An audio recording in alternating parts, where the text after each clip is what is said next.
अस्सलाम वालेकुम ख़वातीन व हज़रात। बड़ी खबर, बड़ा खुलासा सीमा हैदर की। आप लोगों ने कल वीडियो देखी होगी। ये देखें, ये इन थंबनेल के ऊपर बच्चों का इस्तेमाल कर रहे हैं। अब बड़ी खबर जो देने लगा हूं ना, जब आप खबर सुनेंगे ना, आप लोगों के होश फाख्ता हो जाएंगे, होश उड़ जाएंगे। सीमा हैदर को, सीमा ने जो अपनी सालगिरह, उर्दू में सालगिरह कहते हैं, इंग्लिश में बर्थडे बोलते हैं, जन्मदिन, उसने 10 जून को मनाया ना। पिछले साल कब मनाया? 12 जून को। अब जो मैं खबर देने लगा हूं ना दोस्तों, वो खबर बड़ी शर्मनाक किस्म की खबर है। सीमा के घर में एक मंत्री एक मंत्री 10 तारीख की रात, यानी कि कल रात को सीमा के घर में जो जश्न मनाया गया दोस्तों, बड़ा खौफनाक गंभीर किस्म का। ठीक है ना, समझ गया ना। तो सीमा ने क्या किया? सीमा के घर में बहुत सारे मंत्री आए, जो कुछ पूर्व मंत्री थे, कुछ मंत्री भी थे, कुछ एमएलए भी थे, जिनमें सीमा के मुंह बोले भैया भी थे। अब सवाल जो मैं आप लोगों से पूछने लगा हूं ना, वो आप लोगों ने उसका जवाब देना है। ठीक है ना दोस्तों। बात ये है, अच्छा ये पहले आप देख लें, ये देख लें, पहले थोड़ा सा देख लें, फिर मैं चर्चा करता हूं। थैंक यू वेरी मच, बहुत अच्छा लगा। लाला के नामकरण में भी आई थी, पर थोड़ी देर के लिए आई थी। और आज मैंने स्पेशली इसको इनवाइट किया था कि आपको जरूर आना है। और सीमा जी मुझे बुलाया और मैं ना हूं, ऐसा तो हो ही नहीं सकता। थैंक यू वेरी मच, बहुत बहुत थैंक यू। अब ये अपने आप को खानदानी कहलवाती होगी कि मैं खानदानी हूं, मैं सीमा के साथ आई हूं। ये औरत अपने देश से प्यार करती होगी दोस्तों। 100% नहीं, 100% नहीं, कभी भी नहीं, बिल्कुल भी नहीं, नहीं कर सकती। क्यों नहीं कर सकती? क्योंकि अब इसके साथ खड़े होकर जिस तरीके से वो कर रही है, इसी तरीके से रात को मंत्री आए सीमा के साथ, सीमा जी आप बुलाएं और हम ना आए, ऐसा हो सकता है? नहीं नहीं, आप हमें बस एक मैसेज, एक टेक्स्ट कर दें, हम आपके चरणों में आ जाएंगे। ना सिर्फ हम, अगर आप मोदी और योगी को बोलेंगे तो हम उनको भी कायल करेंगे कि नहीं, आप सीमा के घर आओ। ठीक है ना दोस्तों। बात करने का मकसद ये है दोस्तों, जो सीमा ने रात को पार्टी, जो फंक्शन था, वहां जो हमारे चशमदीद बहनें और भाई हैं, उन्होंने जो चशम कुशा जो हकायत बताया ना दोस्तों, खुदा की कसम सुनते जाएं और शर्माते जाएं। रात को सीमा के घर में एक दफा नहीं, 2 दफा नहीं, 3-4 बार केक कटा है। सीमा के घर में कढ़ाइयां बनती रही, कभी अंदर कभी छत के ऊपर, और छत के ऊपर जो, बस मैं कम बोलूंगा, आप ज्यादा समझ जाना कि जो चीजें हमारी बहनों और भाइयों ने हमारे पास भेजी है, मैं अभी आप लोगों को इसी वीडियो इसमें दिखाऊंगा। आप देखें ये औरत है कौन। आपने दो दिन पहले मोमिन साहब को देखा, 3 दिन पहले, कि वो बेचारे एक अकेले लगे हुए हैं सिस्टम के खिलाफ, सिस्टम को ललकार रहे हैं। कभी पुलिस कमिश्नर ऑफ नोएडा को लिख रहे हैं, कभी राष्ट्रपति को लिख रहे हैं, कभी एटीएस के चीफ को लिख रहे हैं, कभी वो गृह मंत्रालय को लिख रहे हैं, कभी वो विदेश मंत्रालय को लिख रहे हैं, कभी मजिस्ट्रेट को लिख रहे हैं, कभी अदालतों की तरफ जा रहे हैं। वो सब कुछ कर रहे हैं हिंदुस्तान के संविधान, हिंदुस्तान के कानून को सामने रखते हुए। लेकिन अगर नहीं हो रहा ना, तो सीमा के खिलाफ कुछ भी नहीं हो रहा। अगर कुछ हो रहा है ना, मोमिन साहब कानून की जंग लड़ रहे हैं, लेकिन सीमा जो है वो आवारगी, अयाशी, चालाकी, मकारी की जंग लड़ रही है और जीत रही है।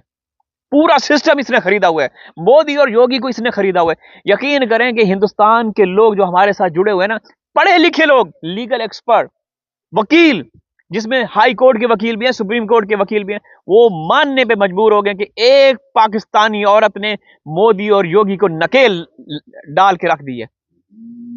उन सीमा ने पूरे सिस्टम को हाईजैक किया हुआ है। ये हमारे अल्फाज नहीं, ये आपके वकील, वकुला बरादरी के हैं, आपके लीगल एक्सपर्ट, वो ये कहने पे मजबूर हो गए कि सीमा और इसका जो पूरा गैंग है ना, वो इस समय विनर है। दोस्तों, मुझे अफसोस इस बात का है कि भाई देखें, किसी भी देश में अगर इलीगल तरीके से कोई एंट्री करता है, हमारे देश में बादल बाबू आया था, वो कहां है? अभी जेल में है। उसने भी तो मिन्नते तरले किए, उसने वो धर्म बदलने का नाटक किया, सर पे टोपी, तस्वीर। हमारे सिस्टम, हमारी अदालतें, हमारे जो माननीय जज साहबान हैं, हमारी जो फोर्सेज हैं, जो हमारे इदारे हैं, पकड़ लेते हैं। आप जैसे जो वो हैं पूरे सिस्टम के, जिसको सीमा ने मूर्ख बनाया हुआ है, वो हमारे यहाँ ऐसा नहीं है। हमें तो बोलने की जरूरत ही नहीं पड़ती। ये देखिए दोस्तों, देखते जाएं और शर्माते जाएं। अच्छा लग रहा है क्योंकि तुम आई हो, वरना इतना स्पेशल नहीं लगता। बैठ जा प्लीज। Okay, thank you. आज जन्मदिन है फिर भी इसके पार्सल बंद नहीं हो रहे हैं, क्या लिया है? ये रहा पार्सल। पार्सल में ये पता नहीं है क्या है, बस हमें ये पता है कि पैसे देने।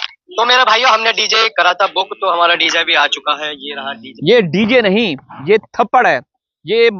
ये उन हुक्मरानों के मुंह के ऊपर तमाचा है। ये जो डीजे के तार जोड़ रहे हैं ना, ये तार नहीं जुड़ रहे, ये थप्पड़ पड़ रहे हैं। ये थप्पड़ पड़ रहे हैं। किसको? समझ गए होंगे। वजाहत करने की जरूरत नहीं है, वजाहत करने की जरूरत नहीं है हमें। हमारी जुबान से जो निकलता है ना, वो कभी ऐसे नहीं निकलता। इस औरत को जेल की सलाह हुए पीछे होना चाहिए था। वहां डीजे बनाती, वहां डीजे के तार जोड़ती। तार कौन जोड़ रहा है? आपकी यूपी सरकार तारें जोड़ रही है। इसकी तारें कनेक्ट कौन कर रहा है? आपके मोदी कर रहे हैं। उनको जरा सा भी वो नहीं है, एहसास नहीं है कि किसी के बाप को वो उनके साथ जुल्म नाइंसाफी कर रहे हैं। गुलाम हैदर के ऊपर क्या गुजरती होगी जब वो ये सारी चीजें देखता होगा। हमारे मासूम बच्चों का थंबनेल के ऊपर उनकी तस्वीरें लगाई जा रही हैं। कोई है, कोई यार, किससे गुहार लगाएं? किससे पूछें? किससे पूछें? कोई तो हमें बताए कि आप कोई हमें रहनुमाई करे कि आप वहां जाएं। भाई, हर रास्ता, हर दरवाजा नॉक किया गया, वहां से क्या जवाब आया? नहीं भाई, सीमा है ना, सीमा की बात हम नहीं सुनेंगे। सीमा के बारे में हम उल्टा सीधा कुछ बोले, क्यों? हमने नौकरियां गंवानी है। ये कैसे लोग हैं? कैसा सिस्टम है दोस्तों? अफसोस के साथ, खुदा की कसम, हमने पूरी जिंदगी ऐसा नहीं देखा। और ना हमें पता था कि हिंदुस्तान जाना इतना आसान है। मैं कहता हूं पूरी दुनिया को पता चल गया, जिसने भी भारत जाना है ना, वीजा लेने की कोई जरूरत नहीं है। नेपाल, हाँ, नेपाल जाना जरूरी है। नेपाल का वीजा लेना जरूरी है। वहां से यार अंदर जाओ, आगे मंत्री, आगे सरकारी अधिकारी इस्तकबाल करेंगे, स्वागत करेंगे। और इसी तरीके से ये जैसे वो सीमा, आप बुलाएं और हम ना आए, आपके घर आकर हमें गर्व महसूस हो रहा है। ऐसी औरतें जो आपने देखी, मैंने दिखाई। यार, शर्म और हया नाम की कोई चीज होती है? सिस्टम कहां है? कोई सिस्टम, मतलब कोई चीज नजर आ रही है आप लोगों को? पंखे की बात करते हैं। अच्छा, पंखे का मैंने बताया, बड़ी लोगों को तकलीफ हुई कि तनवीर भाई बस आप पंखे की बात छोड़ दें। एक पंखे ने साला, समझ गया ना, made in Pakistan, loves Pakistan. भाई, सीमा के साथ भी तो पाकिस्तान लव्स अटैच है। सीमा पाकिस्तान से नहीं है। 45 साल तक पाकिस्तान में रही। आपकी जो ये पीछे देख रहे हैं, सनातनी बहन भाइयों की माता श्री की खिदमत कर रहे हैं मेरे चाचा, देख रहे हैं मैं कितना जबरदस्त किस्म का फ्रेम सेट करता हूं ताकि आप लोगों को बोरियत ना हो। पूरा गांव का मनाजर है। यहाँ ट्रैक्टर नजर आ रहा है, भूसा है, ये माल मवेशी के कमरे हैं। इधर ये देखें, ये उनको आपकी माता श्री जो है सनातनी बहन भाइयों की, उनकी खिदमत कर रहे हैं। सीमा इनकी हड्डी पथली सब खाती रही है। नहीं ऐसा? सबूत दे दूं? अल्लाह हाफिज।